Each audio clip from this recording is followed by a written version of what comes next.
сирәк җыелабыз, дөресен әйткәндә, ешрак җыелырга кирәк. Җәлил үз. Ләкин шулай да соң булса да уң булсын дигәндәй, алар үзләре бик күп чыктылар безгә. Әйдәгез, менә безнең беренче очрашу шундый җанлы, кызык булды. Әйдәгез, бу тарихи темаларны дәвам итик дип. Менә монда килгән журналистлар һәм кызыксынучылар, тарихчылар, biz sizni чакырабыз бу акыл фабрикасына шушы лекторий өлешен дәвам итәргә, чөнки без күрәбез интернетта да бик күп кешеләр бу видеоларны карый, кызыксына, белешә. Һәм әгәр дә сезнең теләк бар икән, Илнур, монда икән, Илнур белән дә сөйләшеп алган идек. Бәлки шундый бу музей базасындагы форматын уйлап, менә шушындый безгә бер дәвамлы ай сайын эшли торган бер тарихи клуб кирәк. Шулай бит, әлбәттә, сез шиклисез. Безнең күптәнге хыялыбыз да бу андый. Безнең күптәнге хыялыбыз да шундый тарихи клуб булдыру һәм да ниндер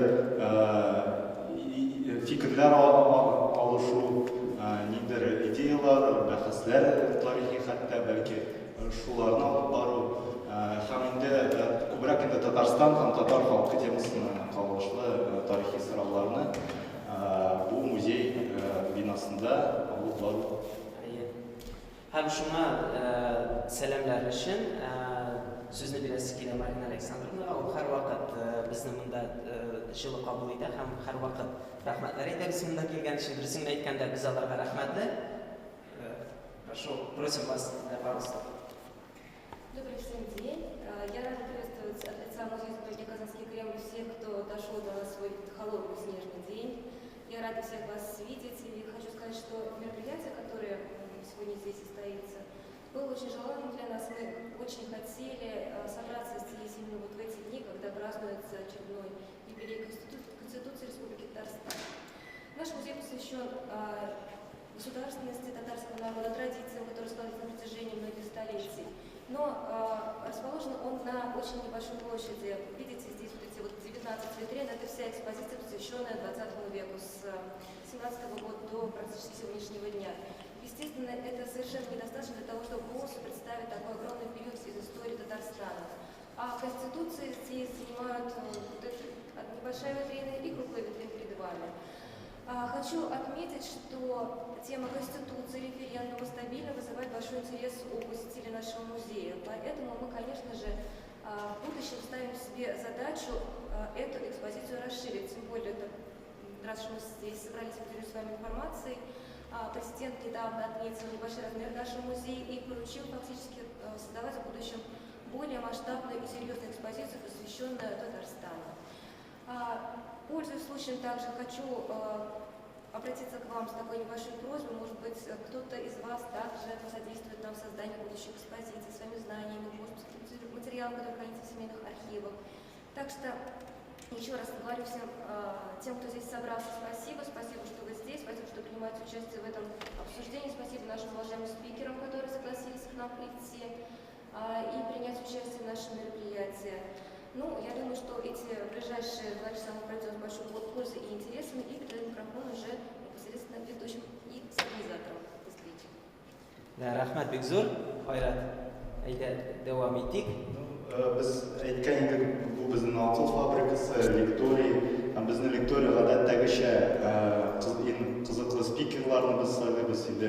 Сезнең тарафыгызда Фәндәс абый, Фәндәс Шакирович Сафиуллин, Дәүләт Советы депутаты, Югары Совет депутаты Татарстанныкы һәм Дәүләт Думасының депутаты булган кеше һәм Конституцияны төзегәндә, декларацияны кабул иткәндә, референдумны оештырганда һәм шартнамә турында сөйләшүләр алып барганда Фәндәс абый инде безнең иң төп кешеләрнең берсе булып тора. Шуңа күрә кызыклы спикер буларак кына түгел, бу вакыйгаларның үзәгендә торучы буларак без Фәндәс абыйны чакырдык инде. Кызганыч, безнең индустрия зәмбештә килергә тиеш иде, индустрия зәмбеш авырып торганга күрә безнең инде бөтен төп нагрузка Фәндәс абыйга булыр. Мөмкин булса, biz инде безнең акыл фабрикасын сораулар рәвешендә алып барабыз һәм сораулар төп теманы ачыкларга тырышабыз. Әмма беренче сорауыбыз мөмкин булса, менә Тәбризкә булырды, чөнки бу аның идеясе барлыкка килде шундый. Әйдәгез конституция турында шундый лектория алып барыйк. Миңа үземгә шәхсән бу тема нидер кырырак тема итеп хис ителә иде. Тәбриз, синең фикереңчә нигә конституция темасын сайларга булдың син?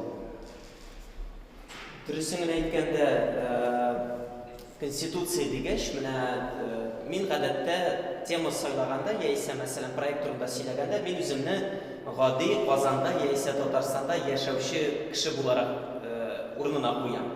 Һәм мин уйлыйм, менә мин утырам кич белән, җибәрдем телевизор анда, алдым, димәк, чәй ясадым үземә, кемдер анда башка әйберләр эшләргә ала, һәм чәй ясадым үземә, телевизор янына утырдым, һәм шундый кеше мәсәлән, гади гаиләсе бар, эштән соң кайтарып, һәм ул эшли, гаиләсе бар, кайсы бер вакытта театрга, тагын кайдыр йөри, һәм мондый гади Казанлы һәм Татарстанлы өчен менә Конституциянең 24 еллыгы ди. Менә хәбәрләрдә ул аны ишетте, яхшы, бик әйбәт булган, ул аны онытты. Һәм миңа калса, менә әлбәттә без ничектер менә иҗтимагый тормышның пульсында кулны тотып торабыз һәм бөтен ниндидер үзгәрешләрне, ниндидер сәяси тормышта, ниндидер процессларны күзәтеп барабыз. Ә гади кеше өчен менә ул конституция ул нәрсә? Менә 24 ел узды. Безнең яшьләр бу конституция турында беләме? Ниндидер маддәләрен әйтә аламы? Менә гади Казанлы һәм гади сүзе бәлки дөрес тә түгел, менә гади Татарстанлы өчен конституция ул нәрсә? Менә шуны уйлый башладым да һәм чынлап та менә безнең көн күреш тормышыбыз менә шушы маддәләргә нигезләнә. Шулай бит менә безнең эшне алыйк, президент атамасы буенча бәхәсләр булды безнең Татарстанда. Шуннан соң сайлаулар узып тора, район бүленешләре, министрлар кабинеты булу һәм башка күп кенә мәсьәләләр, менә маддәләрне укысак, һәм әлбәттә безнең өчен бик мөһим булган ул татар теленең дәүләт теле булуы. Шулай бит алар барысы да безнең конституциядә язылган. Һәм бу ичракта без әгәр дә үзебезнең менә көн күрешебезне Татарстан белән бәйлибез икән, без монда үсәргә телибез икән, һәм әгәр дә без үзебезнең хокукларны якларга телибез икән, без һичшиксез конституцияны белергә һәм аны белән кызыксынырга тиеш минемчә. Чөнки хәзерге вакытта син үзең дә әйттең, менә ниндидер хокук ягыннан белем түбәнрәк дәрәҗәдә, шулай бит правовая грамотность на низком уровне. И мы даже сами не знаем, что Конституция регулирует очень многие вопросы нашей повседневности. Вот так и родилась идея о том, что нам нужно сделать такой формат 24 вопроса, касающиеся Конституции, потому что 24 года. И мы постараемся вот с Фәндәсовой белән берлектә, Кайрат белән берлектә бу мәсьәләләрне барларга. Һәм бу бөтенесе дә видеога языла. Һәм сез бу видеоны яңадан таратыр өчен, яисә ниндидер фактларга кайтыр өчен мөмкин булачак Акыл фабрикасы хэштеги буенча табарга мөмкин. Һәм менә инде тагысынлы оештыру моментында безнең темабыз 20 Конституцияның 24 еллыгына багышланган һәм безнең 24 сорау Конституция барлыкка килде. Без аны менә яшьләр тарафыннан инде безнең кадерле спикерларыбызга бирергә булдык ул сорауларны. Һәм менә беренче туган сорау инде ул менә Конституция бик хәзерге вакытта Татарстан Конституциясе шундый алмашынган документ иде. Кайсы бер маддәләре киткән, кайсы бер маддәләре яңача ничектер язылган, 16 яки 17 безнең үзгәреш булды Конституциядә. 17 тапкыр үзгәртелде язылган. Безнең инфографикада шулай. Менә аның актуальлыгы, Конституция безнең актуальлыгы бетмәдеме? Сезнең фикерегезчә, Фәндәс Шакирович? Без Mikrofon çıkışlar edin mümkün olsa. Onlarda ağır mikrofonlar. İngilizceden karıştırmayı şunu aytasın gelir. Bu öngörmelerin bizim gayet anda artık formalizasyonu rüşte mutkariga tiyiştirilir. Her kimden elinde soru gelip çıkıp vadi gelir. Sorular. Сұрау жауап, сұрау жауап. Сондай формула болса, бәлки жауап болады. Солай ма? Бәлки шуннан башлайды. Кімді мәселен, байлар қарапында қойылғаннан байларға сұрауда барды, батырақ сұрауда барды. Бұндай жылдар өңішті неформат өңішті барсын еліміздің кәді. Мүмкін бұлай. Мына қадар бірінші сұрау болды бәді.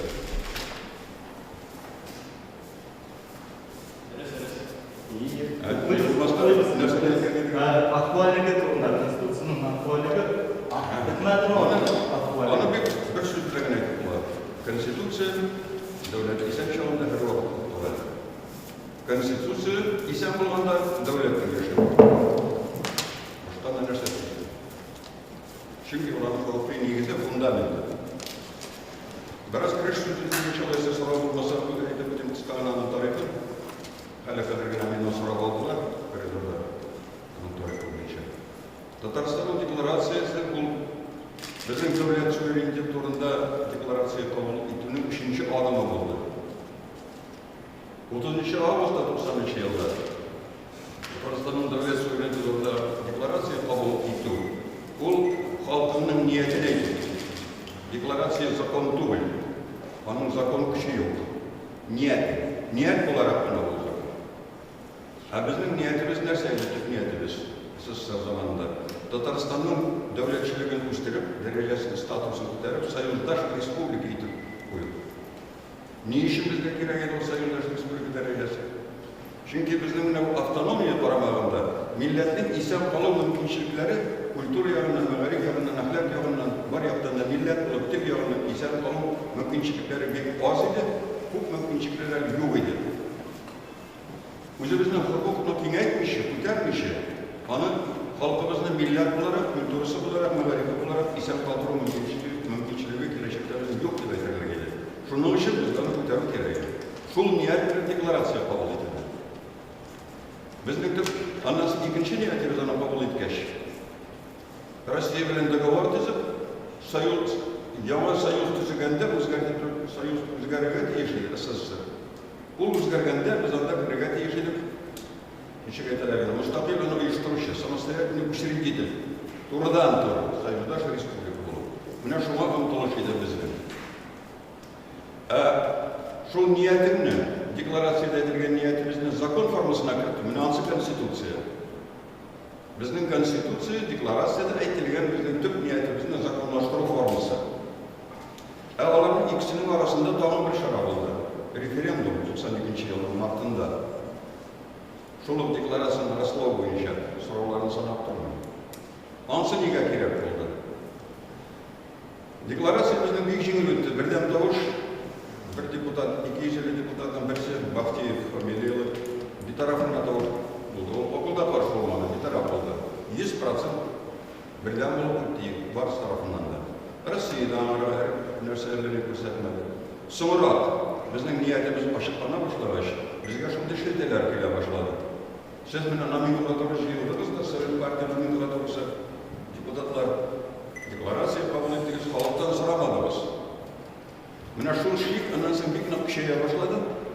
Әкренләп басым формасына әверелде. Сәяси басым формасына. Һәм килеп җиткән дәрәҗәсе куркынычлыгы безнең суверенитетне сәяси көч кулланып, юкка чыгарып. Шуның өчен без референдумга барырга мәҗбүр булдык. Башта без аңа бик кискен каршы булдык. Кирәк түгел дип, ул безнең халыкны урталай бүләрде. Чөнки безнең ниятебез күбрәк татар язмышына кагыла. Рус халкының артык кагылмый, ул суверенитет дигән нәрсә аның өчен ничек тормышка китерәк була, начаррак була, шул мәгънәдә. Шуның өчен без бүленүебез мөмкин иде. Үзебезнең халкыбыз да татар әле барсын ни булып китмәде. Китә алмый. Шуның өчен безгә референдум үткәргәндә дә декларация турында. Декларациядагы кебек 100% тавыш кирәк иде безгә. Халык шуңа әзер булмыйча 100% үзебезне якларабыз, референдум үткәрмәк дип тора. Менә куркыныч яны башлагач без референдумга бардык. Референдум икенче көнне игълан иткәч, Россиянең бөтен көче, бөтен матбугат чыганаклары, бөтен сәясәтчеләре, бөтен хакимият органнары, армия кадәр карар кабул итеп, шу безгә һөҗүм итте. Үткәрмәскә ул референдум бездән. Әмма без аны карамастан үткәрдек. Bir fakat neyden belki bilmeysizler. Ertege referandum degan günni birinchi referendumga bir necha kun qolgach 92 yil martida 21 martda 16 generalniy prokuraturadan 16 prokuror kelib tushdi Moskvada. Kishilar to'liq ularni повесткалар. То есть на сегодняшний день удалось арестовать и отвернул приказ birinchi prezidentga, premyer-ministrga, bizning parlament yetakchisine. Ertaga bir saylov uchastkasida ochmaysiz. Ana shunday. Shunga qaramasdan bizni biribizda qo'rqmab, o'sha prezidentimizda, davlat boshqa yetakchilarimizda ertaga saylov uchastkalari ochildi. Barısida ifolib, ne kadar bosimlarga qaramasdan 61.4% bilan yo'qoldi. 10%ga kiraydi. Korkutu olmasa. Biriktalım bir fakt getirelim. Moskvada avtokolonnalar bilen, kamazlar bilen bizge karşı listovkalar taşıdılar. Onların yine yazılmadan uçaklar bilen, suyalar anlarında, Tatarlar olsalarını suya, hediler kışkırlar oranda, balalar tekerep yatağında, bunun enerjine yok. Bizim blokpost, gayet postlara var idi, ulu yollarda. Bunun şu blokpostlarda kazanca kırdılar. Nişe kamazını tutup, jıyılgan konfiskava edilen listokların ağırlığı MVD'nin haberi boyunca 34 tonla oldu. Yani 34 tonnası alın barsında dağın yavaşlarsalar bütün kazanı yavaşlarlar. Bunu şuna varmasam 61%'dan artık oldu. Ne kadar bizge referandumunu o'tkazib, bizge bir kerakli olacaklar var şekilde. Ne oldu? Bizning konstitutsiyaning negizini bek nuqtada turgan bir fundament bo'ldi. Referendumda ondan da kuchli, referendumdan da kuchli nuqta bo'lmaydi. Ammo biz dik strategiyaga yolg'ish berdik. Kechirmaslikka yolg'ish demayman bizni. Konstitutsiyani da biz referendum orqali o'tkazmadik. Buni ona da o'tkazmak kerak. O'sha yerda ana yo'lqib bo'lmaydi. Hozir yo'lqish konstitutsiya bo'lmaydi. Bir kun işlerinin içerisinde demokrat. Niçin Konstitutsiyaga fayda sabit men so'rab berib, kim bo'lsa, niçin Konstitutsiyani referendum uzdirmoqchi bo'ldingiz? Men bo'lmadim uzdirmoqchi. Nega tag'in narsa referendum o'tkazib tursa, Malayziya bizni xalqini yo'qlayib, ustida referendumda aytdi. Referendumda aytdi. Devlet şeflikleri derecesi bizim şartı güvenliği kullanışına karşı. Государственное мышление, культура государственного мышления, ответственность государственного мышления. По-моему, Совет zamanından sonra bir kuplarımız, bir noktasıp gitmeden şaplar ediyor, kullanışına karşı. Bunu şundan tuttaptıram yoksa refleksiya aylayalım. Anda Sabit Avtors, benim sıram barlık hakinde referendumның формулировкасын, mine ana kim formulashdi? O maxsus komissiyami, nechta barliqqa keldi u? O qiziq bo'ldi. O'sha yerda bizning Yuqori Sovetning 200 deputatidan da bizning sessiyalar qo'yib bir kunga eslatlangan sessiyalar 2 kun boradi. Ertandan ortiq tunga qadar boradi. Unda bahs boradi. Mana shu so'rovlar turganda 1-2 kun biz shu to'g'risida bahslashdik. И oxir shekilda o so'rovlar kelishtiruv komissiyasi bilan tuzildi. Oppozitsiya ikkinchi yoqda. Shuni aytib o'tayim, bizning parlamentda bir kishi oppozitsiya bor edi. Bizning parlamentda tag'in bir g'ajoyib legendar bir ustunligi bor. Mana hali hozir men shohid bo'lgan shu zamonning veterani bo'lish, menga ishonirsiz balki mening so'zga. Asad bilan mendan eshitganlar o'zingizning yoshlaringizga so'ray boshlagan Ulaboyev, sizga endi ishonmaslar. Nechagadir shunday yuqori so'rda shunday parlament bo'la oladi. Bu shon xalq shonidir. Mana men bunday qog'ozlar olib kelib istarim bo'ldi, shuni shishib turmadim, izlab turmay. Men nechta kun o'zim kandidat bo'lib ketdim. Hali yomag'ina formasini solgan polkovnik, kafedra общественных наук, filosofiya o'qidim. O'sha yerda kafedra marksizm-leninizm o'qiladi. 90-yil marksizm-leninizm o'tirib topdilar so'galar, polkovniklarni o'tirib so'galar, shorniy polkovniki. Нема башы 6 кіші еді, ілкі премьер-министр, Татарстанның ғамәлдегі прокурор Антонов, тағын шындай дәреже, жеңіп шықтым дейді. А мені кім көрсетті? Артиллерийский училищенің мені құтқан 2-ші курс курсындағы тағын бірінші офицерлар жиылдылар да, барлығы 250 кіші. Үткерділер де қойдылар кандидат еді, шын жиде еді. Башқалар да ешік алдында жиылар, өзлерінде барында бір ескіші көкме. Имза жиылар, fe кандидат. Кісәмнен бір тиын шықмады менің сайланымда. Башқалардың да шықмады. Міне қадір сайланып бар. Миллионы болмаса кісәмнен сенен де кіре алмайсың кандидат болды. А ничего не закрыли? А? Ничего не закрыли. Башта әлі езігірмеш едінде. Шол терәйді, езігірмеш тересі. Жедім кеттім. Міне шулай болғаш, бізде сайландылар. Ғали врачлар, оқытушылар, шағирлер, жазушылар. Міне ғали балық келіп отырды. Көпшілік, әлбәтте динамикалар отырады. Міне нәрсесі білен дегендар. Шын идеал парламенттің бір менде сипаты болуға дейін. Шын екенінші көріне. Түп ең зор проблемалар бойынша халық арасында. Міне біздің келешегі қалған зор проблемалар бойынша. Халық неше процентқа бөліне? Кім бұлайға, кім либераларға, кім консерваторларға. Халық неше процент. Біздің нәқшыл процент болды парламентта. То есть парламент біздің модель болды. Парламенттің позицияны өзгерту үшін халық білен сөйлесуге керек. Халық басында өзгерді. Халық білен аңлашу үшін ондағы өзіңнің оппозицияны алатырға керек. Міне шундай прямая связь. Міне шулай болды біздің парламент. Вади парламент. Ондай парламент қазір бола алмайды. Міне шундан нәрсе айтамын. Нәрсеге қашынан бәреді. Референдумның формулировкасы. Формулировкасы мына келіштіру комиссиялары білен келіше оппозиция білен не қадар толашсақ та біз бір нәтижеге келедік. Онан соң шуны айтамын. Оппозициялар білен біздің не қадар толашсақ та дұшманлашмадық. Не қадар бағасын та ұсаллашмадық. Шақси араларының дұшманы кіші болды. Әр уақыт ортақ фигірге келдік. Міне шуны бірнеше күн бағасын ашқанымыздан алтық шектер келіштіру комиссиясы болды. Конституцияда шулай болды. Қойбір статьялар келіштіру комиссиясы өтті. Бик ауыр өтті менің статьялар. Назым мақтанымыз ұмытпайшы. Оған менің статьялар. Дүниеда еуан бізді. Бірізде бар назын айтырмын. Бірінші конституцияда 92 жылда қабыл етілгенде 8-ші статья еді. Бұлай деп аталады. Республика Татарстан отвергает насилие и войну как средство разрешения споров между народами и государствами. В Татарстане пропаганда войны запрещается. Республика Татарстан является зоной свободной от оружия массового поражения. 10% на войну Конституция комиссии согласна была отменена вторая. Қазір қысқартылды, свободная зона от оружия массового поражения нас еще қалды.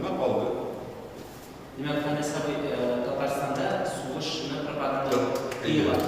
Татарстанда түгел, ғумумен халықлар һәм иллер арасында между народами и государствами, вот ничек деп аталған мына қазір мен сізге өзімнің қазір цитировать етемін, оқып кетіп.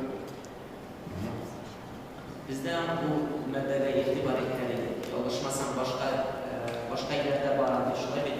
Башка илләрдә юк. Бер илләрдә. На 76 статья. Республика Татарстан отвергает насилие и войну как средство разрешения споров между государствами и народами. Татарстанда ғана түгел. Bütün халықлар арасында, иллер арасында бәхәсі мәселені күш қолданмышы хал ету. Пайда баран статья. Өрнәк боларлық бет бұл. Сирия ғана бұл қаршы дегендерін республикасына да барысына да қаршы. Бұл өтәләме жоқ ма? Biz özümüzün niyetimizni koyalım. Bu bizim canımız, bu bizim ruhumuz. Biz bunu tamaşa almasak da, biz buna karşı, bizni soğuşa gidip sürüp etseler de, bu bizni güçlüğe kırtılar. Biz ruhumuz bilen güç kullanıp habitime karşı diyoruz. Eğitim dünyada var, ilk faydalı. Var Japonya. Şvitsari'de yok. Ol neytralitet, konstitusiyası kandı. Олар өзләре қатнашмайды. А Татарстан, он идею, например, мы отвергаем, не участвуем, в Швейцарии, мы не участвуем.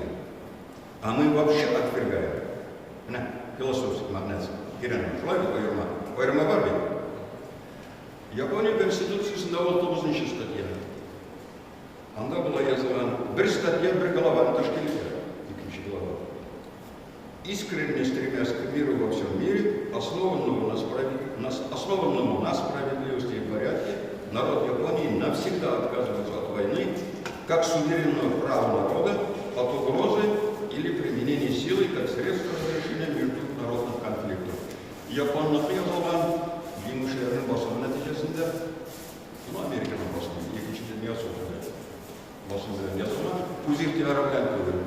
Өзектері білән андай конституцияда, андай статья бізде генә. Міне. Мысалы, сіз депутат болсаңыз, шулай барасыз. Бүгінгі күнде Татарстан Конституциясына неге өзгеріс келтіреді? Бірінші марта еді. Мен бір нәрсе кітап болсын. Бүгін мен кірсем. Менің білән көрген Разил Валиев, Дариға Паттауыз кереді. Біз 2% ашқылықта едік. Мен айтсам, мен 1% болар еді. Даның 3% болар меканында, бәлкі бекнақ шығып, тәнәпсі уақытында шылансақ, сен не ішкесің деттігі уақытта да сен шайттың дейді, неге айтып десең, бәлкі 5 кішіні жия алар едік, 5% болар едік. Кереганда депутаттан бізді қадыр едік. Или плюс қауым бірі. Мен ұшамын. Мен анда фарклар еді машинынан ұш кіріп тұрмын. Mesela ben ne ederiz? Сайлауны өткерген 90 жылда өткерген сайды.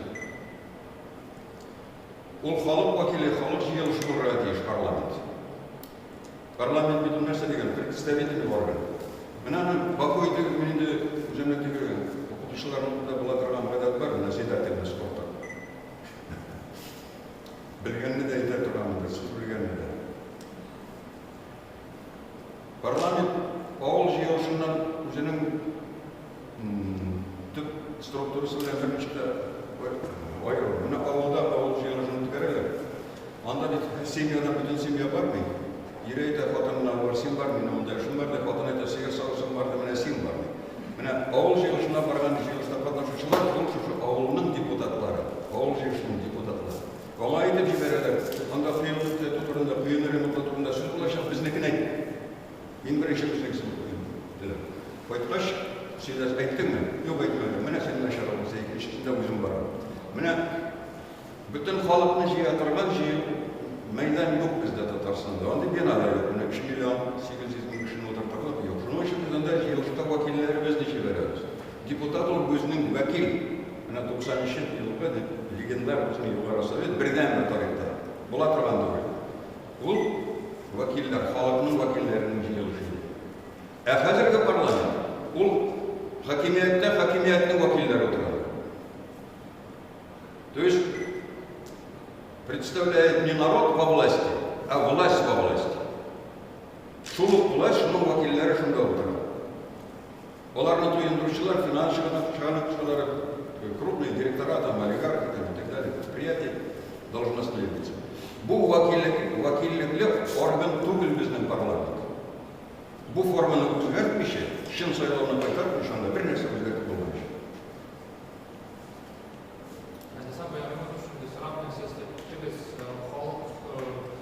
Референдумда, халық референдумда қатнашты еме, сіз şu уақытта бізде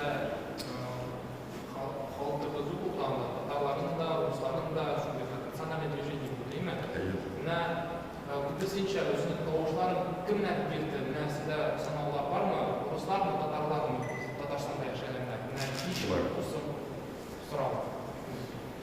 Бірден енді 61% босым ясауға қадәрдер. Оқыту уақытында жоға қарамастан 61% бұл демек татарына деген сөз түгел. Біздің татар 52%-ын айтылады. Қойбір шәһәрлерде Рус шәһәрлері көпшілік болған референдум көпшілікні жия алмады. Қазанда жия алмады, Алауғада, Зеленодольскіде білмеді. Анда 50-ден кем болды. Анда ұшына Әлбәттә, мына шушы пропагандистская война, соғыш аның нәтижесі болды. Шул қадар қорқыту. Мына бір гына мисал кітап. Соңғы бересіз ма, Әйтергә туры керек. Берсе.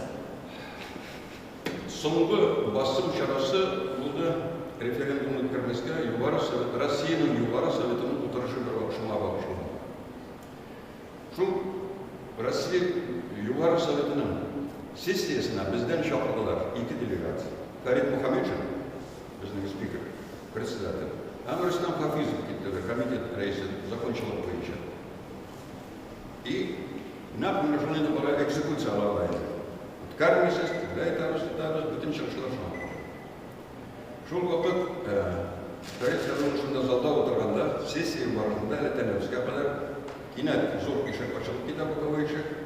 Килеп керә 2 гренадер, менә шулай 2 формада шөт министрлыгы шагын түгел, музейларга баратына 2 өләп киләләр. Нәрсә буларга тиеш шул чакта Фәриткә? Алып китәргә килгәннәр. Алып китәләр дә алдына пакет куялар. Ельциннан. Шуннан укырга кушалар. Аш купы. Аша укый.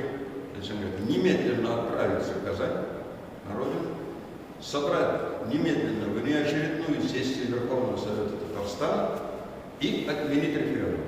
Менә шундый ультиматум, шундый формада. Рөстәм Хафизов, аны туганнары ятнар юкмы язган? Юк. Алай советимендә, булат да егылая шундый булат. Теге германдар бар күренгәч. Алар китеп монда менә, инде читтәләрдә. Басым. До потери сознательности. Biz aldığına getiremiyoruz şu işi. Anı демонстративно эшләгән трибунада докладчик сөйли, кемдер выступает, алар килеп керә. Парламент утырышына. Нәрсә әйтә? Фәрит нәрсә балашларга?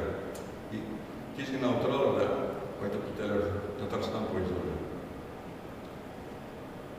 Иртән алар кайтып җиткәнче Фәрит урынына урынбасары Җиләвалиев эшкә килүгә, шулай ук 2 егет рослый, аның приемныйнан каршылык торалар. Шул ук пакетның копиясы белән. Оказывается, берсе куышап уже 2 машина белән Татарстан поездын узып китеп, Фәрит кайтып җиткәнче, 2нче пакетны шундый безнең аның урынбасарына да торганнар. Вдруг тут тиз генә кайтып китмәс. Менә нәрсә булды. И 2 көннән референдум. Или бер көнгә көннән шул мансыз ялгыша. Бер көннән иртәгә референдум дигән сорашны җыярга. Нәрсә? Президиум үзидә, президиум ағзасы. Президиум отырышлары булган төнге сәгать 2-гә дә бара иде. Референдум алды. Монсында җыйдык нәрсә сорашны. Үткәргә булдык. Үткәрәбез. Радиодан, телевидениедән сразу игълан, газеталардан чыкты. Завтра вечером заседание такое. А что кына әйтәбез? Килмәсә инде. Bütün нәрсәне оештыручылар алып бардык. Иртән сәгать 10-га, 2нче көнне 30% килгән иде. Кворум юк. Теге вакытлар сразу тәнәфескә ителәр, требуют перерыв, позвать через 3 часа возобновить начало. 3 сәгатьтән яңадан җыелабыз, 20%. Менә. Иртәгә референдум яңадан бер секундга җыярга вакыт юк. Biz Ельцинның приказында үтәдек, җыйдык та бер чара юк. Прокурорлар килгән көтеп торалар. Безне. Ул көнне безнең җитәкчеләр идә йокламадылар. Кайсы көнне, кайсы кем дачасыннан мин оныттым инде. Фәрит тә, Мөхәммәтшин, Шәмиев тә. Алар соңгы төн идә йокламадылар. Иртән килделәр. Референдум ачылды. Менә шул әйбәт кенә үтте. Менә сезнең сорашуны җавап итә. Милицияның әйтүе буенча референдум көнендә даже фоновые правонарушения не было вычислено. То есть ни хулиганство, ни преступление. Даже фоновые, обычно на конце было отражено. Даже этого не было вычислено. Провокация. Бәрнинди провокация кәрәнәләр. Журналистлар килгән иде, бик күп дөньядан килгәннәр иде. Аларны күрүләргә миңа лапшаганнар иде, мин алып тирәлдем. Анкация бинасында минем штаб-квартира, журналистлар белән алар вакыт килеп сораулар бирәләр. Мин алардан нәрсә күрдем инде. И иң соңгысында алар җыелгач, мин булардан да дип сорыйм. Сколько насчитали трупов на улице Казани? Ана аптырашта калдылар, алладылар. Bütün listoflarla yazılanlar иде. Резня будет, трупы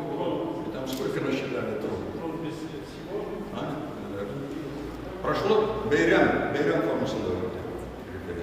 Анда сәбәп, менә Конституцияға әйләнеп кайтсақ, мен шундай сұрап отырмын, демәк, Конституцияны, декларация һәм договорларда комиссия төзелә, комиссия төзелә, һәм комиссия проектын ничек тәкъдим итә, дөресме? Нигездән Конституцияны шуннан соң тәкъдим итәләр. Дөрес бит? Менә минем шундай сорау, менә Конституцияны кабул иткәндә маддәләр төрле бар. Мәсәлән, безнең өчен мөһим маддә инде ул татар теле һәм рус теленең дәүләт телләре шулай. Һәм менә аны язалар, аның үтәлеше турында уйлыйлармы, ничек менә комиссия или аны декларатив рәвештә бирелә һәм үтәлеше инде кануннар кабул ителгәннән соң. Ничек менә күздә тотылды менә бу ике теллелекне мәсәлән гамәлгә кертү? Конституцияда природная земля бар, Россия никуда не секретная. Конституция основной закон прямого действия, судьбарный. Что мы говорим, кому сразу. Прямое действие нәрсе деген сөз. Конституцияда язылғанны үстеме закон күтіп тұрасы жоқ. Турадан тура өткәрілуге тиіс. Екі тілде жазылған екен, тілдердің турында законның қабыл еткенде күтіп тұрасы жоқ. Закон прямого действия. Алайса тұрмышта ничек депутатлар үз алады? Аны көз алдында бір зор ялғыш кетті. Әлі қазірде яшаулы ялғыш. Аны бағырыры бұлай деп олаталар. Екі дәулет тілі екен, дело производства екі тілді алып бараға тиіс. Олай ту. Екі тілді бір елі параллельно. Дублирую. Мына олай болса шынын да бетлеру. Лауыр, екілетір мұғырап қағаз. Бұлай да біздің қағаз алған бұлды. Қағазға шумдық кетейін. Екі тілдің де тегіз құқықлы болады. Дело производствына қойса үйшімада кімге нешік ұмай шулаған барады. Сен өзіңнің хисап докладына мәктептен жібересің екен министерствоға. Сенің бір кім әйтірге тиіс түгіл, шалтыратып кері қайтаруға тиіс түгіл тәржіме етті. Бір кім сенен тәржіме еттігіні талап ете алмайды. Әгер ол тіліне білмей екен, әлия өзінің өтінішін білен кірәсің, дәулет жетекшісіне кірәсің, чиновникқа кірәсің, өтінішін білен. Язмара ұштабы, тілден сен татарша етесің екен. Оңла бітірмей тәржіме етті. Бір кім сеңа әйтірге құқығы жоқ. Мінәсі шында тұрғытыңыз. Тәржіме ету дәулет қызметкерінің өзінің іші. Өзі үйренемі тіліне, курсысын алып келемі, сияркасын алып келемі, осын алып келемі, ерін алып жатыр. Ансы қуаным үшін. Міне ансы біз өтәліміз. Шулай екен алып. Ол екі тіліне білу деген сөзді. Міне бізді қойбірлер аңлайды. Дело производства параллельно екісінде алып бараға тиіс. Әр кіші екі тіліне білуге тиіс. Түгіл. Қойсы тілді біліп, қойсы тілді сен дәулетпен оралашырсан, дәулет сені шул тіліңні құрмет етерге тиіс. Екісінің бірсі. Чуваш кішісі я орыс тілінде, я татар тілінде. Удмурт кішісі я татар тілінде, я орыс тілінде. Мына шул шақта екі тілін білуіне де керек. Мына шул шақта аны орыста үйрене башлайды. Сен қызмет көрсетуге тұрған орган екен, сен екі тілін де білуге. Тұрмышқа шығарда біздің бір әйбет келі адам болды. Депутат Разил Валиевтің тактимімен біз аны тұрмышқа шығара башладық. Халыққа екі тілде де қызмет көрсете тұрған түрелер, я қызметкерлер 15% артырған зарплата шқаға олар. Әйбет. Мына бетінде бұл шақта еркісінде үйретесі де жоқ. Екі тілде, тігісінде де, мұсында да. Бұл дәулет органдарына қағылмайды. Дәулеттен тыш органдарда. Мәселен, докторлар, кітапханашылар, башқа жерде сервис, обслуживание, бытовое обслуживание, бүтін жерде. Екі тілде. Бізден ана бітек тілі жоқта тауышқықтарғаны білсәңіз. Дауыл қопты бет. Дискриминация русского населения. Анда бет, міне шуны қазір шықыртсақ. Оның үшін біріне yok. Мәселен, трамвайдағы кондуктор үшін мен санап қарадым 25-30 сөз жидамады. 5-6 жүмле. Ешіклер ашылар, ешіклер яулар, билетларға барған ұтмағыз, инвалидларға орын беріңіз, келесі астанып шуны. Міне санап қарадым, неше сөз. Шуны өзі әйткен ішінің арға 15% арттырып.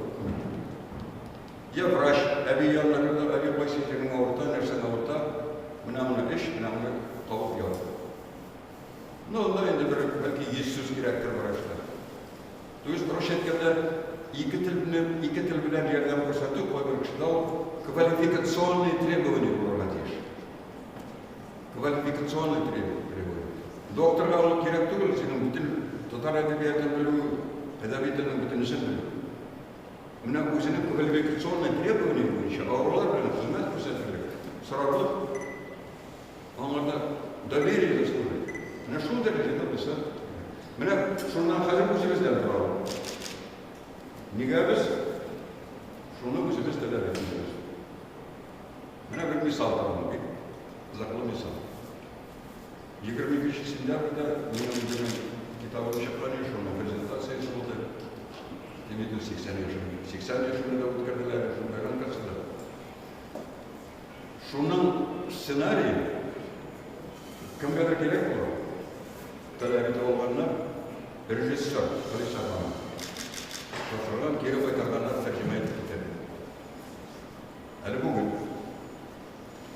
bayan desiz, devlet soyutundan. Devlet soyutundan, tutar şekilgen takılmakla tercüme ediyormuş burada. Bu da şunun kaçısı. Hayır. Men til programmer som gikk stravt i devletsen av men siz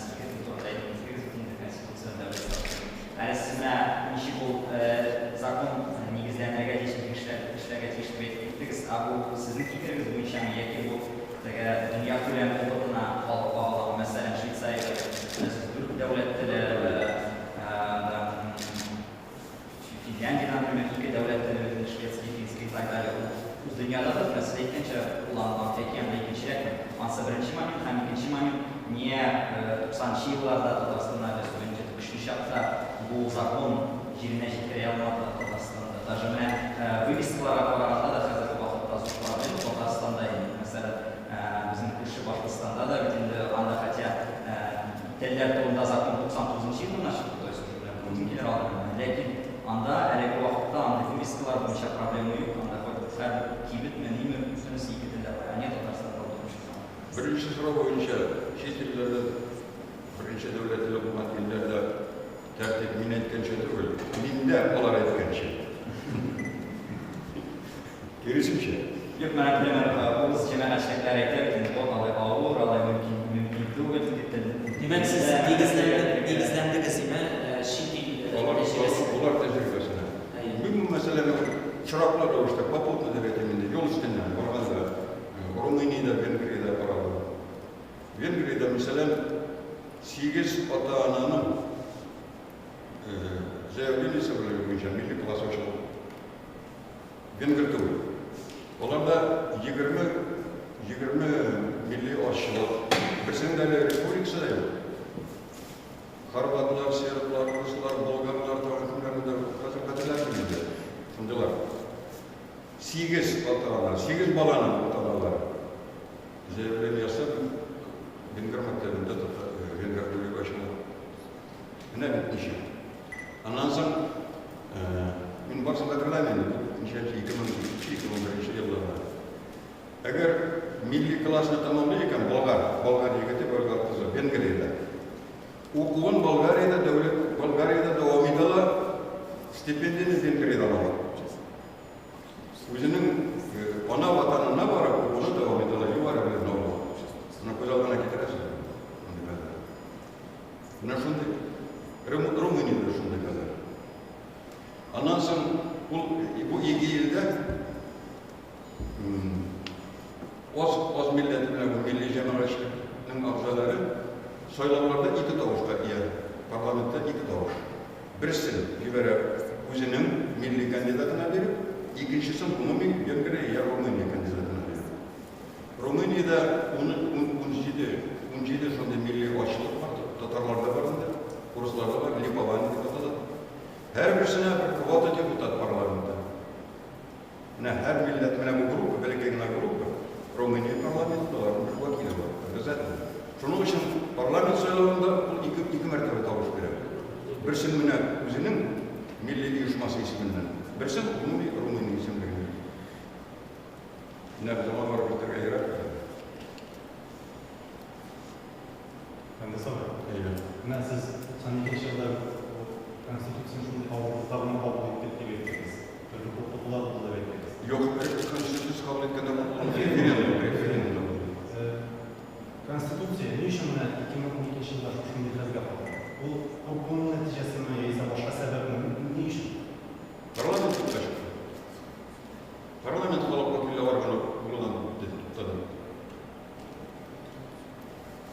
Hakimiyet halkı artır rağmen oldu. Halk da şöyle gelsin şöyle. Onun için var onu bir kez bıraktılar. Halkın uzun avartı. 2 yıl informasiyadan mahrum etsen, glasınız diye nereden bitirip. Halk başta başım gelen niye bunu bilmiyoruz, niye bunu etmiyorlar, niye bunu söylemiyorlar. Bir yıldan günü avla var. İkinci yıldan ağrı kiraya yok. Buna bize tatmin edilen bir neresi uyuşturup. Bir kayda kurulmayan gatin senzura kırdık. Glasınız diye nereden bitirip. Halkını biz şın varlıktan devlet işinden bildirdik. Şundan kadar halkı samet olmasıydı. Olmasıydı, filer yaşında olmasıydı. İkinci yarada oldu. Biz zakon kabul etkiş tuttak olamız. Zakon oldu, demek iş gitti degen söz. Bir vakitte de zakon uç işlemeyip, eğer şunun işlerge teyişini uzarında tutmasa. Eğer halk kontrolünde olmasa hakimiyet, bir zakonda işlemeyip. Eğer halk kontrolünde olsun için zakon, hakimiyet halkın kurara teyişi. Tamam bir aksiyon neydi? Her hakimiyet öz için güneşli. Her hakimiyet öz için güneşli. Başkasına kabulmayın. Başkasına kabulan mecbur etseler. Hakimiyet halk için işlesin için. Bu halkın kurulur ediyor. Buna şimdi bir paradoks neytesin. Anlar mı? Halk için işletilen hakimiyet olsun için hakimiyet halkın kurulur ediyor. Rusya'da o halk. Barabir Rusya'da da o öz için güneşli. Onun öz için işleri o halk için işleri. Buna şimdi parlamentimizi, şimdi hükümetimizi. Bizim olar bayırır. Mugayim nider bir titrengeç 8-9 ballık narsa olmuş görürmüz. Bulay uylap buna oturup koyuyoruz, jigit koyup, kelip turulduğlarına koyup, bulay bakmıyor, eyde o'zgartı gale deyip, birarsenin boşuna kelip, anday narsa o'zgartı. Nider bir, şunday zümrüt teresiyle bir olaylar. Belki olayda da bizim şulayda. Идеи должна владеть массами. Идеи должна владеть массами. Идея владевая массами становится материальной силой. Siz представительство демократии, bu sizeyken ideal formada ve hükümetinde kapitalistik dünyada kullanılmaya çalışan şu mesela Amerika'nın şu maçlarında da anlatılmış korporasyonlar, uz senatörlerin, vay kişiler, uz klanlar, uz senatörler, kongresmenler diyor, to есть anlatır halktan çıkmıyor. Sizeyken sistema bu şın sosyalizm sistemasında kullanılan bu mesela революция социального совета, то есть халықтан, her класстан өзінің представителі. То есть бұл капиталист системада қандай Мына бізде 2 yıl oldu, 90-91. новый социализм бұл бағыты социализм. Но Америкада демократия нәрсе ол, оларда шауыштырма шешімнен айтасыз. Онда оларында халық шан сайлау деп айтып болмайды. Әмма анда yukarı katılan ilmin hocaları, iki partide işlediler. İkisinin de yönelişleri bir, maksatları bir. Taktik mört koyarım buraya diyor. Belki taktik koyarım. Onun nersesi demokratiye doğru gelir. Onlara virgülü sorguna koyuyorlar mesela 5 yıl. Bu prezidentler koyuyorlar, kaybetmişse 2 soru verirler. 4 yıl mı var? 4 yıl. 4 yıl, 2 mertebe, 8 yıl. Paralelli partiye onlarga tüge boşçu bineminden şirkesinden gören tüge karakterler başın şımarga, orlarga, toyarga tuğuna erim gelir. Birisi kuzatip durur. Buna şunun için anda zakon gazeteciler kabul edilir. Bir uzlar var, ikinciler şirattır. Bunların anlamında zakonun şirket kalıbanı kuzatip dururlar. Nasıl tügeler var? Buna şunu yapabilir ama demokratiya. Hizmet, olay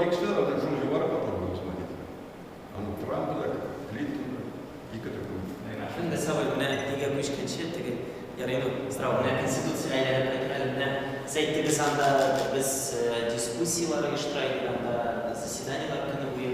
Менә әйтә аласызмы, ничектер менә эш иң күп бәхәс уяткан конституция статьясы.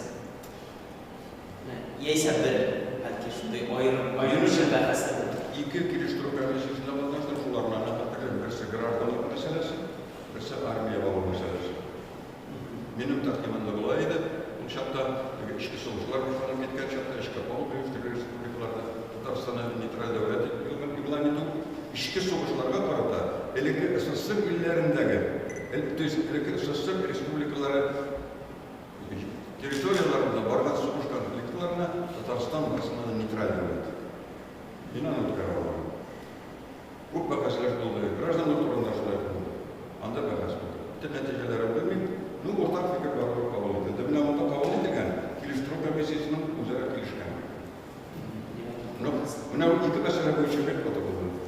Конституция Советлар Союзы вакытында конституцияга ничектерне яисә башка илдә конституциясы прототипы бармы? Шундай недидер конституция нигезендә. Андай булдымы? Яисә Международная экспертиза берилди безнең конституция.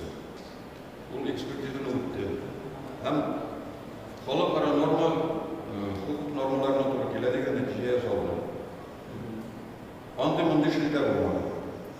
Кроме, может быть, лингвистик, нәрсә буенча. Шул халыкара анализ белән ансыз үтте. Кызганычка каршы, аны бүтән документлар кадәр булды. Әфәктәре. Менә шулай безнең мөнәсәбәт, безнең барыбыз. Бәлки, үзгәртүнең еш булуын сизеп калганнар, белсә, аны әйтә алмыйм. Экспертиза документлары юк. Безнең референдумның халыкара күзәтүчеләрнең протоколлары шулай булды. Олардың да бізде. Анда Америкадан да келгендер де күзетушілер.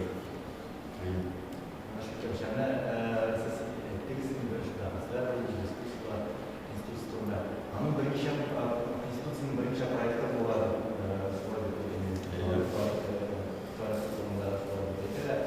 Бұл проекттар қуаты айырылды.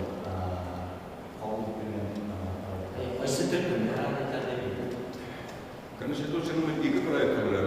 Бірisi народовластие деген оппозиция группа тарапынан пророссийская группа.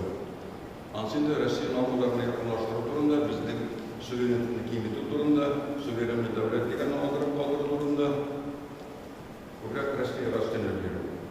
Ансының сессияга кергәнче президент утырышыннан кире кагылды. Дәүләт советының президент утырышыннан. Шуның өчен сессияга бер документ кертте. Аны статьялар төрле ишарат. Бер кемдә шикләнмәгәндә нинди, бер группада шикләнмәде. Тәкъдимнәр буенча. Мәсьәләсе башка. Декларация буенча закрыган иде 5 проект. Ул 5 проектны төзү өчен килешү комиссиясы төзелде, 29 кешенең асылы 30 булды. Уртак проект булды. Андый эшләр булды. Телләр турында да берничә проект. Безнең һәр вакыт альтернатив проектлар булып тора иде. Андый төп югары мәсьәләләр буенча ул безнең кагыйдә, норма. Аны бер кемдә алай булмасын дип әйтүче булды. Шулай булырга тиеш түгел. Менә анатомыз бер сүздән. Безнең бүгенге парламент дигән оешмада берәрсе сорау бирә башласа, хватит болтать, голосовать кирәк. Ошо иштәсен трансляция парламент. Менә шулай дигәнгә тиеш законлар килеп чыгып законлар. Парламент сүзен русчага, татарчага тәрҗемә итәргә онытабыз. Беләсезме бит нәрсә икәнен? Беләсезме? Италия сүзен ничек тәрҗемә итәләр? Важно говорить место. То есть парламент переводится на русский язык как говорильня или как болтология. Место, где много говорят. Нашел һәр законны, һәр статьяны төрле яктан тикшереп, иренмичә, шәйнәп, табан кабып яңадан шәйнәп иткәндә генә әйбәт закон чыгуы мөмкин. Абылай проект кертте, берәү укыды, әйбәт, хватит болтать, голосовать дигәндә менә хәзерге законнар тула. Думада шулай эшләй. Бер bir saat içinde onlar zakon kabul edip koyalım. Evet, bir zakon böyle şerifin müracaatları oldu.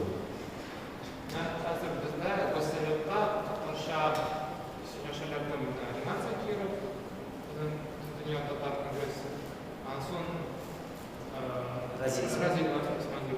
Razibali. Bitta mana 100 deputatlardan 2 kishi Toshsha ishlashgan. Sizni vaqtida ko'pmi kishi Toshsha ishlasha oldi? Bu bir de Barcavlar'ın bir de Tatarlar'ın bu sene Rusya seviyede değil, bu kadar Rusya seviyede. Nanda barbar her sesiyede tiyatro kırkan gibi Ruslar kırkan gibi varsa nauşniklarına oturuyor. Her sesiyeden her mesele tercüme edip barbar etmişler. Minanı oysa silahını tutup nerse de etmeydi. İyi naşarı bizden şu 26 yıl içinde bir güne kararımızla, bir güne zakonumuzla Tatarca kabul edildi. Rusça kabul edilgence Tatarca tercüme edildi. Demek ki Tavuşka koyulmamalıyken ama Tatarca teksti уже закон değil. Mene şunday paradoks. Tatarstan'da kabul edilgen zakonlarının Tatarcaları birisi de zakon değil. Çünkü onlar Tavuşka koyulmalı. Mene anlaşılır. Mene şulay bolganda mene o ikinçiler türlü bulur edi, ko'proq söyleşiden ebedrak olur edi. Rusyası hozir Tavuşka koyulan ekspertne komissiya hazırlab, azın aytadi, mene bunsin ekspertne komissiya o'tkazdi, kelishtirib, so'rovlar berdilar. İkisi bir yo'l Tavuşka koyulib o'tish. İkisi bir yo'l. Agar ko'p ekspertne gruppaning qarorlar beriladi, lekin Tatarcha terjima durustki. Tekshirsinlar, Tatarchasi tekshirsinlar, bu barada. Ruscha tekshirsinlar. Mene bunda terjima to'g'ri kelmaydi, mene bunda to'g'ri kelmaydi. Bir güne kararda, bir güne sakın olayımızdan kabul edilmez. Mene şunsuna şerbe, şaşına tartışıyor sonra. Mene sami mene sırada manda mening o'rtada bizning institutsiya ommaviy prezidentlar bizdan mantiy tashkil deb e'lon qo'yib. Mana bunday proseduralar biz sani ko'ramiz, ankitu qo'yib qo'yib institutsiyalarda antivator Liseli, Tatarşan kullanımda. Mana bu proseduralar umuman nishib bog'lar keladi, taqdim etiladi, nishib shunday davlat, shunday bir traditsiya bo'lar, o'zimiz nishib bu. Ana parlament qabul etgan nishib bu. Qanday qiladi tartib? Bunda Amerikada Ayy, bizga Tataristonda Onun присяганың тексті конституцияда Конституция берген Османға тексті. Онсыз қадірләмей Ана конституцияның амада альтернатив варианттары болған договорында келішу федерализм белән анда берничә варианттар шулай бит. Кызганычка каршы ике вариант. Ике вариант. Әзер 3 ел әзерләнгән булды бір вариант. Кол куярга баргач кул куеп кайткан икенче вариант. Aslında mesela sizden mi ait olun? Nesnesine var olaydı. Ben 3 yıl boyu katlaştım süreçte. Birincisinden alıp, birinci fevralga 94. yılın, 14. fevralga okuyoruz.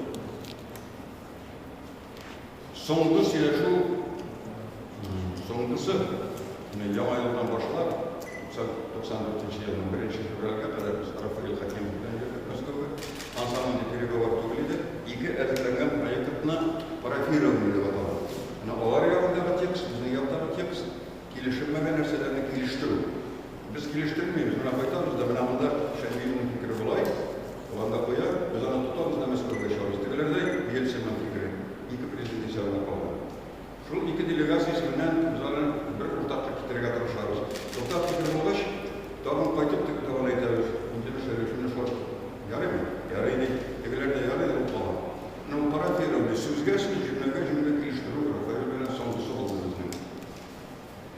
Бірінші февраль күні біз аны алып қайттық. Россия делегациясы тарапынан қол қойдық. Бізден де өзімізден қол қойдық.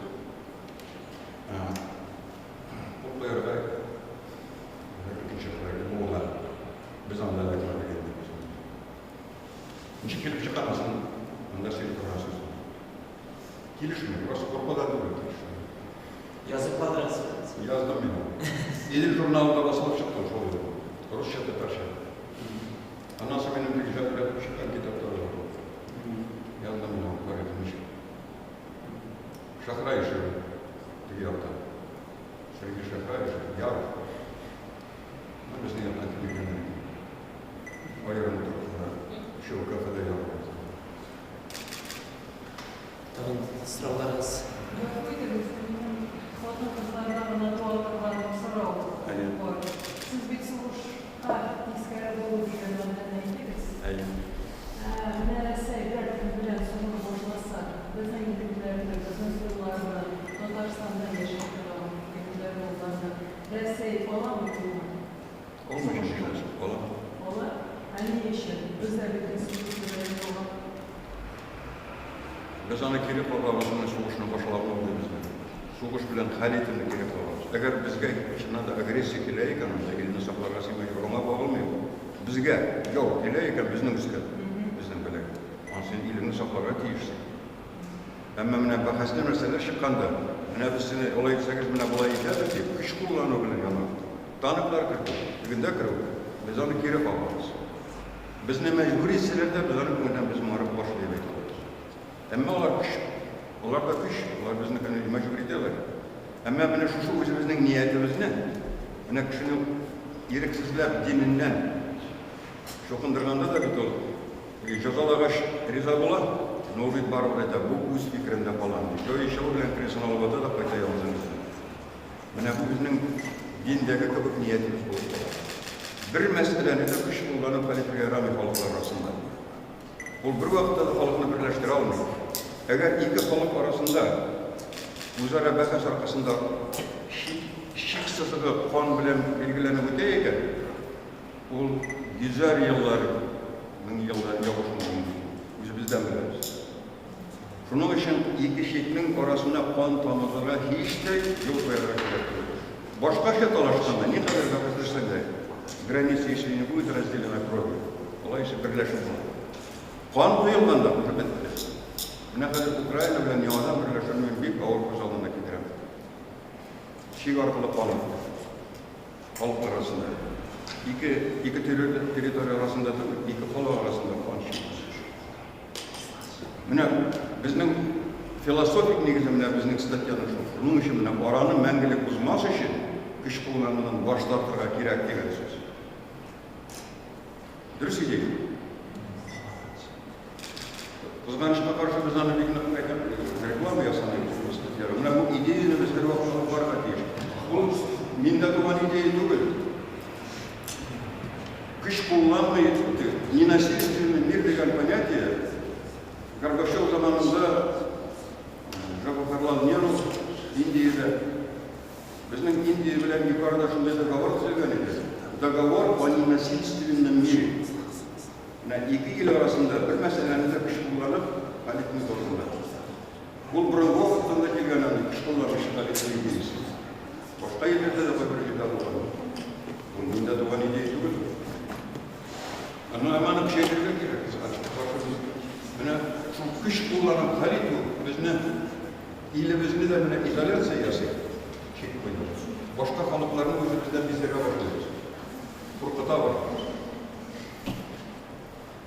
Üçüncü kemer işimde bir yıl şurada Rusların milli yaşaması şeydi var. Evreniydi, ondan yine bir şey yapıyorlar.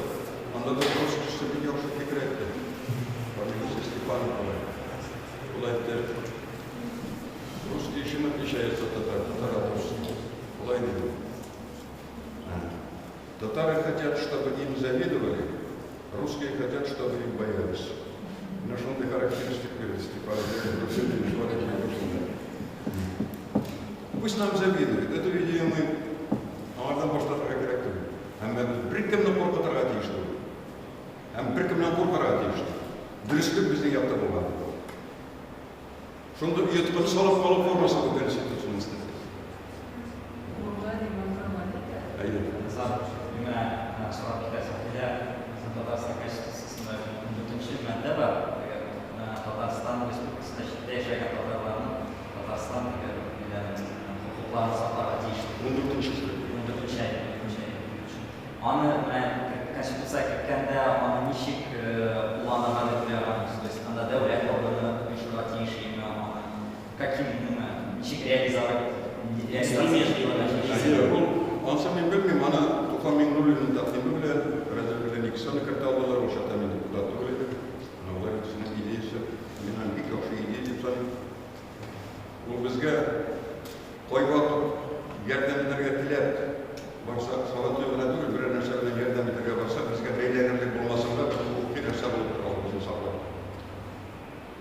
Шул саклау, гаепләүдән саклау, нигә монда тотынасыз, нигә монда керәсез дигән нәрсәләр кимерәк булсын өчен, Конституцияда сылтау өчен бик кирәк статьялар. Ну, ярдәмгә ашылмаган өчен Конституциядан Федераль үзәк тарафынан расланган. Федераль үзәк тарафынан расланган. Безнең договорга кергән Россия белән. Так что әгәр без кемдә шулай бер теләк булса, безнең милләттәшләргә төрле төбәкләрдә ярдәм иткәндә, беркем мәйтмәслек нигезебез бар. Кыш кулланмашы. Bizim önemli özelliklerinde mücadele taktır özgürlükler dediğimiz konstitüsyonun şulay mücadele taktır özgürlüğün neticesinde türlü maddeler yuvalı paragrafında. Şu yuvaltılardan koysanız sizin innağı elbette. Nefarisin çalıştırabilir. İn evvelge konstitüsyon alıp parası. Hem bugünküsün alıp parası çalıştıranda koyu statyaların yuvalı elbette İn elbette nefarisin. Bu minnigen atılır bütün halkını bilmese de ortada okumasa da erkinde durgandır bir statiya. Birinci statiyada bizning terası yer üstü bizim baylarımız biznikiydi. Nefti de kumru, onda olmaz yatsa ansıda biznikiydi. Başta biznikiydi. Hazır yavaş etilgen olanlar halkka hizmet ederken etiyiş. Kimlik ekenlik neşik bilgilerini bize gidiyor. Halkının işine, turmuşuna yerden etiyiş. Способствовать belki en önemli kişi oldu. Milkini yuvaldı, bu stratejinin yuvaldığının en büyük yuvaldı oldu. Bütün bu normalları tutuldular. Tel normalların varsa mekteplerde tutuldular. Milkin bulunan gitse bir ağır oldu. Min şulaydı buranın en önemli kişi. Ruhsat etseniz, belki Fendesami'de uzaktan çıkış yasada minuli songo sıralarında var mı? Ben öyle bahsetmiyorum, çünkü var. Ay var mı? Şu ayda bir toplantı sıralar. Benim bu sanatçı yıllar başlarında Tatarslan'da hərbi stratejiya yazılmalarına isteyen Avrupa yerine var oturup alıntı bildi. O hərbi stratejiyini çıkarmanda anın negizge puanlara yağınlarını məntəqə Tatarstan ayrım suveren devlet oladı ki Россия içinde anışkı kullanılan таким образом реализация. Просто так он bizlerle vaxtlar biz bütün yaşlar biz anlamadığımız bir şey Rusya'nın tübegi bizden ayrı bir konsepsiyası var. Bizning niyetimiz 91 yılın ahırına kadar kısaslar taralgan için bütün ümitimiz sıraya kırıp sayımızda Respublika derecesi. Şunu dedik bizim bütün maksadımız. Şuna yöneltilgen neytral devlet olma. Şuna kimdir? Suverenitet ilan etilgende ol 100% o'zingniki bo'lib ilan etiladi. Yorqin suverenitet bo'lmaydi ilan etganda. 50% 40% bo'lmaydi. Bütün huquqni 100% o'zing olasan. Ondan so'ng o'ylaysan endi. Dunyoda birgina davlatda suveren davlat yo'q 100%. Amerikada da kimga beylangan? Ya ekonomik yoqdan, ya narsa yoqdan, ya tigi yoqdan. Gil beysiz davlatlar yo'q butunlay. Mana shundan o'ylaysan.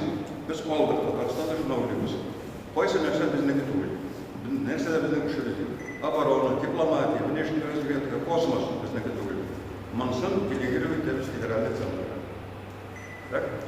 Qo'y bir masalani biz hal etsak da Rossiyasiz bo'lmaydi. O'rtaq masalalar bor. Yo'llar bor, narsalar boshqa. Qo'y bir bor uchun o'rtaq masalalar. Mansab bizgina hal eta olmaymiz, ularni da hal eta olmaymiz bizdan boshqa. Bularni kiritamiz, statiya совместное deyiladi. Совместное kiritamiz. Shundan boshqasi narsani biz o'zimiz buldira olamiz, ular bizda qoladi. Ondan so'ng suverenitet narsa bilan ayriladi. Buni ilk avtonomiya. Belki bizning huquqlargadir shuluq qolar. Shuluq degi Stalin zamonida. Agar suvereniteti qarabında qolganda, ular bizning qarabında. Ilk bizning huquqlar bo'lgan qadar istam beriladi. Как продолжение, как подарок, как снисхождение. А суверен bo'lganda sen o'zing buldira olmagani anda topshirasan. Ya birgalab etasan. Buldiramiz degan o'zing olasan. Mana biz Soyuzdosh Respublika bu darajasiga kirganda Tatarstonda neytral davlat etib kirgan. Asas ilki asoslar qaramaganda bir necha sug'ushqa qatnashmasga mening dalil argument ishiga o'tirdi. Neytralitetni. Tatarstonning tatar xalqining diasporasi bütün respublikalarda da var. Elektrik asas respublikalarında. O'zbekiston, Qozog'iston, Qirg'iz ko'p edi. Şunun için eğer ondaki soğuşlarga biz tırşınsak, biz onların bütün halkını bu respublikanın totarga karşı tutarız. Şuna negizlep ettimle, SSR yerinde biz katlaşırga tiyiş değil. Çünkü katlaşa başlasa, biz Soyuzdaş Respublikalı bizni birisi de kırtmayın. Mümkünlük olan. Dürüst mi? Argument. Buna sizin sıra boyunca da şuna ezirlik forması. Biz ama ezir olayazdık, göke şıklı bütün nersinin uyumlu baktı. Göke şıklı, SSR'ın tarafı, bizden suvereniyeti şunun bile bitti. Tüp niyeti, tüp maksadı Soyuzdaş Respublikalı. Kırırım olmadı mı? Yok. Eğer şu bizim Tataristan, Bашкортостан, Якутия, Бурятия, Чечня, Soyuzdaş Respublika kırsalar, SSR'ın tarafı ayrık vermeydi. Başkaları da kırsa. İlde birine federasyon bulaydı, Soyuzun federasyonu. Onu, biz onu özgürteydik bir şey. Var olup birge. Yani, eğer Tataristan yolu bilen gitse, Rusya, SSR. Bugün SSR dünyada özne bir il bulaydı. Глобализацияның bir көрнегі ulaştı. Союз народов, Союз равноправных народов, альтернативный проект глобализации. Başkalarının özüne tapar. Kadar bir güne proyekt kaldı, альтернативный проект глобализации. Мировая диктатура. Biz şuna tarafı SSR tarafı bizden bitti. Biz sonlu kınga kadar Soyuzdaş Respublikalı buraya katılmıştık. Buna Oygurovlarıyla 91 yılında biz noyabrında, dekabrında şunu bir karar ettik. O полной независимости Татарстана. Bizden bildiler idi. Yamadan deklarasyon istedi. Onda karar var şu kararını kabul ettiği durumda karar kabul etti. Ne işi? SNG düzülgende de biz taraftan SNG'ye girerek ayrım bir subjekt oldu. Demek bizim bütün ameller şuna yöneltiyor. SSR Konstitutsiyasi negizlanganda 22 yillarda qanday bir zakon bor edi. Har Soyuz Respublikaning butun Soyuz Respublikasi bilan granitsiya bo'ladi. Tataristonda, Bashkortostonda Soyuz statusini olsa, 90 yilni oldin, допустим, Казахстанdan Оренбург өлкәсе bayrak проблема шешildi. Или просто unutularma bu zakon. Yasanlara uçta Оренбургский аппендиксini anasını koydular idi bu. Новый 8-ci asırda SSR tüzülgende başta 4 güne Respublika oldu SSR. Bilesiniz mi? РСФСР, ЗСФСР, Украина, Белоруссия. РСФСР – Закавказская республика, Грузия, Армения, Азербайджан. Федерация была республика, РСФСР. Узбекистан, Казахстан, Кыргыз, Таджикистан, Барса автономные республики России составы, СССР составы. А нас она самара в 25 yıldan başlar, 36'a kadar ekranlar kuşadalar Soyuzdaş Respublika. Birini de deklarasyon kabul etmediler, birini de miting bulmadı, birini de tavuş bulmadı. Bizim РСФСР составından da SSR'ga kırıldı. Separatizm, ekstremizm, разрушение России и так далее. Tatarlar başı parada bayram münasebet oldu. Bizim belirtmek şundan. Desene, yarın sınıfsa olursa değil mi? Ben de sabıyıp varsa da evet, Ahmet, ne, sınıfsa olan bayrakta, buna başlayabilirken, demek gelecekte konstitusiyanın nişik göz aldığına getirəsiniz. Biz her vakitte da söylüyoruz, özgürlüksüz olan, yaysa olanı, siz kütəsiniz, nişiktir, bu seçer, pavilya seçer, var mı şu anda sizin bilgiyle? Siz oylarız, biz de oylar bitirdik. Yaxşı, rahmat. Bu optimistik notada Fəndə Sabığa bir söhbət ederiz.